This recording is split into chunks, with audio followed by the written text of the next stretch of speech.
कब्जे का आरोप, जनता सड़क पर, प्रशासन अलर्ट। उत्तर प्रदेश की सरकारी और सार्वजनिक जमीनों पर कब्जे को लेकर विवाद कोई नई बात नहीं है, लेकिन जब मामला धार्मिक स्थल, स्कूल या सार्वजनिक उपयोग की जमीन से जुड़ जाता है तो उसका असर केवल जमीन तक सीमित नहीं रह जाता, बल्कि समाज, प्रशासन और स्थानीय लोगों की भावनाओं तक पहुंच जाता है। इन दिनों उत्तर प्रदेश के दो अलग अलग जिलों से ऐसे ही दो मामले सामने आए हैं, जिन पर प्रशासन और स्थानीय लोगों की नजर बनी हुई है। एक मामला बदायूं जिले के उसावा कस्बे की होली चौक से जुड़ा है, तो दूसरा संभल जनपद के बहजोई थाना क्षेत्र के गांव मचखेड़ा स्थित शंकर जूनियर हाई स्कूल की सरकारी भूमि से संबंधित है। दोनों मामलों में एक बात समान है कि ये अतिक्रमण को लेकर विवाद सामने आया है और अब लोग प्रशासन से कार्रवाई की उम्मीद कर रहे हैं। क्या है पूरी खबर, बताएंगे आपको स्पेशल स्टोरी में। सबसे पहले बात करते हैं उत्तर प्रदेश के बदायूं जिले के उसावा कस्बे की, जहां होली चौक की भूमि को लेकर विवाद एक बार फिर से चर्चा में आ गया है। ये मामला केवल जमीन का नहीं है, बल्कि स्थानीय लोगों की धार्मिक परंपरा और सामाजिक जुड़ाव से भी जुड़ा हुआ माना जा रहा है। जानकारी के अनुसार राष्ट्रीय बजरंग दल के होलिका दहन स्थल पर अतिक्रमण का आरोप लगाते हुए बृहस्पतिवार को धरना प्रदर्शन शुरू कर दिया। संगठन के आह्वान पर मुख्य बाजार भी बंद रहा और बड़ी संख्या में लोग प्रदर्शन में शामिल हुए। मामले की संवेदनशीलता को देखते हुए प्रशासन और पुलिस पूरी तरह सतर्क नजर आई है। बताया जा रहा है कि उसावा कस्बे के वार्ड संख्या 2, 7 और 9 के चौराहे पर स्थित होली चौक लंबे समय से स्थानीय लोगों की धार्मिक परंपराओं का केंद्र रहा है। स्थानीय लोग और राष्ट्रीय बजरंग दल का दावा है कि इस स्थान पर कई सालों से लगातार होलिका दहन होता आ रहा है और ये जगह केवल एक खाली भूमि नहीं है, बल्कि लोगों की आस्था से जुड़ी हुई जगह है। इसी कारण जब यहाँ भूमि के एक हिस्से पर कब्जा कर निर्माण किए जाने की बात सामने आई तो विवाद शुरू हो गया। राष्ट्रीय बजरंग दल का कहना है कि जिस जगह पर वर्षों से धार्मिक आयोजन होते आए हैं, वहां किसी भी तरह का निर्माण या कब्जा स्वीकार नहीं किया जा सकता। इस मांग को लेकर संगठन के पदाधिकारी और कार्यकर्ता होली चौक पहुंच गए और धरना प्रदर्शन शुरू कर दिया। प्रदर्शन के दौरान बड़ी संख्या में स्थानीय लोग भी वहां पे मौजूद रहे। संगठन के समर्थन में व्यापारियों ने मुख्य बाजार बंद कर रखा था, जिससे कि पूरे कस्बे में इस मुद्दे की चर्चा बेहद तेज हो गई।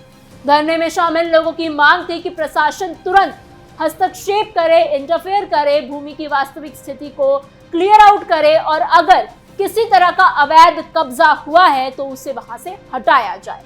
लोगों का कहना है कि ऐसे मामलों को समय रहते नहीं रोका गया तो भविष्य में धार्मिक और सामाजिक विवाद बढ़ सकता है। स्थानीय लोगों के अनुसार ये विवाद अचानक नहीं शुरू हुआ। करीब 1.5 महीने पहले होलिका दहन स्थल के सौंदर्यीकरण और इंटरलॉकिंग का काम शुरू हो चुका था। इसी दौरान भूमि की सीमा, उपयोग और स्वामित्व को लेकर सवाल उठने लगे थे। धीरे धीरे ये मुद्दा बढ़ता ही चला गया और फिर अलग अलग सामाजिक और धार्मिक संगठन भी इसमें शामिल होते चले गए। इसके बाद लगातार प्रशासन से कार्रवाई की मांग की जाने लगी। धरना प्रदर्शन के दौरान प्रशासन ने हालात को गंभीरता से लिया। किसी भी अप्रिय घटना को रोकने के लिए क्षेत्र में पुलिस बल तैनात किया गया।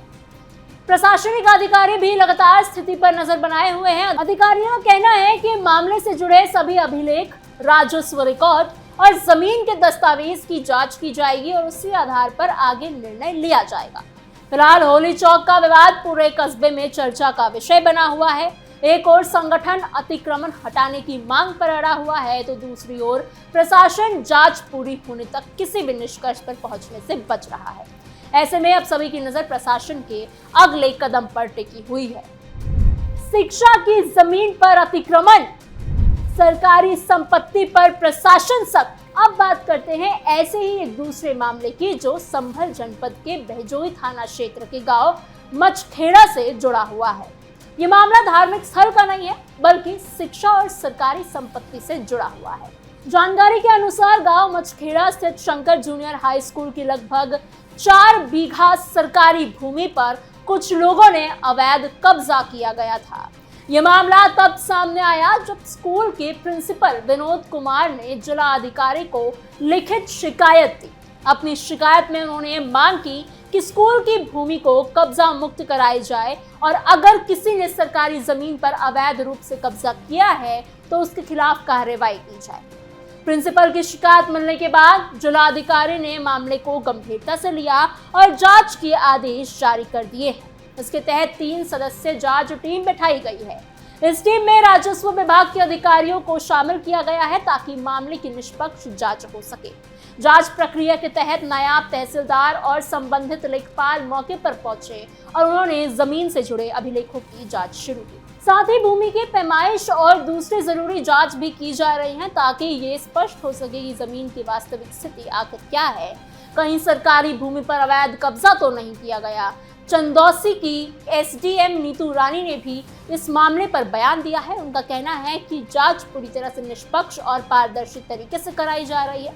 उन्होंने कहा कि अगर जांच में अतिक्रमण की पुष्टि होती है तो अवैध कब्जा धारकों के खिलाफ नियम अनुसार सख्त कार्रवाई की जाएगी और सरकारी भूमि को कब्जा मुक्त कराया जाएगा। संभल जनपद में पिछले कुछ समय से प्रशासन द्वारा अवैध अतिक्रमण के खिलाफ लगातार अभियान चल रहा है और बुलडोजर कार्रवाई भी देखने को मिल रही है। प्रशासन के अनुसार अब तक 42 से अधिक अवैध निर्माणों और संरचनाओं पर कार्रवाई की जा चुकी है। यह अभियान केवल एक जिले तक सीमित नहीं है बल्कि शासन स्तर पर इसी दिशा में लगातार निर्देश जारी किए जा रहे हैं और अलग अलग जिलों में कार्रवाइयां हो रही है। सरकार द्वारा जिलाधिकारियों को निर्देश दिए गए हैं कि स्कूलों, तालाबों, जल स्रोतों और दूसरे सरकारी संपत्तियों पर हुए कब्जों की पहचान कर उन्हें हटाया जाए। इसका उद्देश्य सार्वजनिक संपत्तियों की सुरक्षा करना और उनके मूल उपयोग के लिए उपलब्ध कराना है। मचखेड़ा गांव के सरकारी स्कूल की भूमि पर अतिक्रमण का मामला इसलिए भी महत्वपूर्ण माना जा रहा है क्योंकि ये सीधे बच्चों की शिक्षा और सरकारी संसाधनों से जुड़ा हुआ है। अगर स्कूल की जमीन पर कब्जा होता है तो भविष्य में स्कूल के विस्तार, खेल मैदान या दूसरी सुविधाओं पर असर पड़ सकता है। अब सवाल ये भी उठता है कि अगर किसी मामले में अवैध अतिक्रमण साबित होता है तो कानून के तहत क्या कार्रवाई हो सकती है। भारत में सरकारी भूमि या फिर सार्वजनिक उपयोग की जमीन पर अगर अवैध कब्जा किया गया है तो कानूनी रूप से वो पहले तो गलत माना जाएगा। ऐसे मामलों में सबसे पहले राजस्व विभाग और स्थानीय प्रशासन जांच करता है। अगर कब्जा साबित हो जाता है तो कब्जा हटाने का आदेश दिया जाता है। कई मामलों में नोटिस जारी किया जाता है और तय समय के भीतर ही जमीन खाली करने को कहा जाता है। अगर कब्जाधारी आदेश का पालन नहीं करता तो प्रशासन खुद कार्रवाई कर सकता है और निर्माण हटाया जा सकता है। इसके अलावा संबंधित व्यक्ति पर जुर्माना भी लगाया जा सकता है। कुछ मामलों में भारतीय न्याय संहिता और राजस्व कानूनों के तहत मामला दर्ज किया जा सकता है। अगर किसी ने सरकारी दस्तावेजों में गलत जानकारी दी हो तो फर्जी तरीके से अपनाए हो या सरकारी काम में बाधा डालने की कोशिश की गई हो तो उसके खिलाफ अलग से कानूनी कार्रवाई भी हो सकती है। कुछ मामलों में जेल की सजा का भी प्रावधान हो सकता है। हालांकि अंतिम फैसला मामले की प्रकृति, लागू कानून और अदालत या सक्षम पदाधिकारी के आदेश पर निर्भर करता है। इन दोनों मामलों में अभी जांच की प्रक्रिया चल रही है और अंतिम निष्कर्ष सामने आना बाकी है। इसलिए ये कहना जल्दबाजी होगी कि वास्तव में अतिक्रमण हुआ है या नहीं। लेकिन दोनों घटनाओं की एक बार फिर सवाल जरूर खड़ा कर दिया है कि सार्वजनिक और धार्मिक महत्व वाली जमीनों की सुरक्षा कैसे सुनिश्चित की जाए और ऐसे विवादों को समय रहते कैसे रोका जाए। एक तरफ बदायूं के उसावा कस्बे में लोग अपनी धार्मिक परंपराओं से जुड़े स्थान को बचाने की मांग कर रहे हैं तो दूसरी तरफ संभल के मचखेड़ा गांव में सरकारी स्कूल की जमीन को सुरक्षित रखने की मांग उठ रही है। दोनों मामलों में लोगों की उम्मीद प्रशासन से है कि वो निष्पक्ष जांच करे और कानून के अनुसार फैसला ले। अब सबकी नजर आने वाले जांच की रिपोर्ट पर टिकी हुई है, प्रशासनिक कार्रवाई पर टिकी हुई है। अगर जांच में अतिक्रमण की पुष्टि होती है, संबंधित जमीन को कब्जा मुक्त कराने की दिशा में ठोस कदम उठाए जा सकते हैं। वहीं अगर जांच में आरोप सही नहीं पाए जाते हैं तो प्रशासन रिकॉर्ड और नियमों के आधार पर स्थिति स्पष्ट करेगा। फिलहाल दोनों जिलों के लोग इंतजार कर रहे हैं कि जांच पूरी हो और सच सामने आए ताकि लंबे समय से चल रही इन दोनों विवादों का समाधान निकल सके। फिलहाल इस पूरी खबर में इतना ही। आपकी इस पूरी खबर पर क्या राय है हमें कमेंट बॉक्स में जरूर बताइएगा। ऐसी और खबरों के लिए बने रहिए कैपिटल टीवी उत्तर प्रदेश के साथ।